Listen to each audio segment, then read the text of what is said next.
Ano nangyari sa Wolves? Ano? Ano? Oh, yabang mo eh. Ano? At yun ang ano mga kabili. Si Nathan kasi, Golden State Warriors ako, GSW ako. Kalaban Timberwolves. Nung nanalo yung Timberwolves, ang yabang. Sabi niya, ano mo? Golden State Warriors, GSW mo. Durog sa Wolves ko, sabi niya.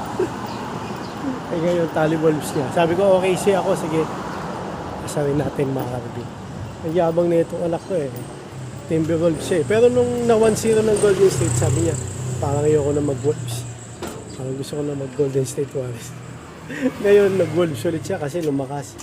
So sabi niya, Wolves daw mananalo sa OKC. OKC ako. Asa rin natin.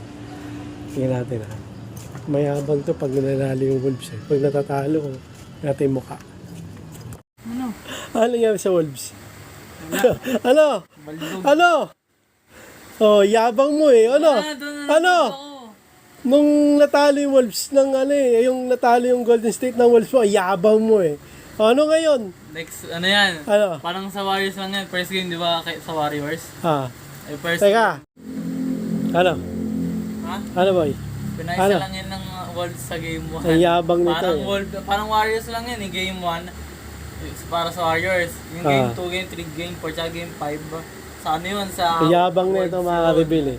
Tingnan mo. Ano? Tambak yung Wolves mo. Ano? home court eh. Ano? Anong home court? Ano? Home court, wala. Ang yabang nito sabi nung na-eliminate yung Golden State Warriors, sabi, wala yung Golden State mo pa, wala, mahina. Ano na nga yung Wolves mo? Wala. Ha? Hintayin mo lang. Game lang. Tayo natin yan ha. Yabang nito pag nananalo yung Wolves. Bukas, Knicks at Pacers. Hindi, sa Wolves tayo. Sige. Wolves, di ba Wolves ka? Okay siya ako, Pausira yan. Pag nananalo yung Wolves nito, mga ka-reveal, ang yabang eh. Ngayon, tingnan nyo yung mukha oh. Tambak o ano? Tambak, wala.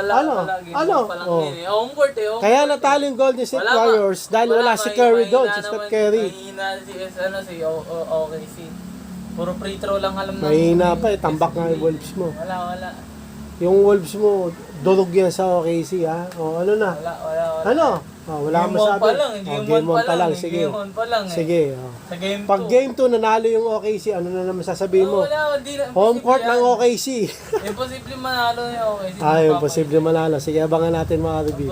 Mayabang kasi ito pag nanalo yung Wolves eh. Inano ko, tinastok ako yabi. Yung Golden State mo pa, wala. Durog sa Wolves ko. Pero nung natalo yung Wolves, nung na 1-0 ng Golden State, sabi niya, ang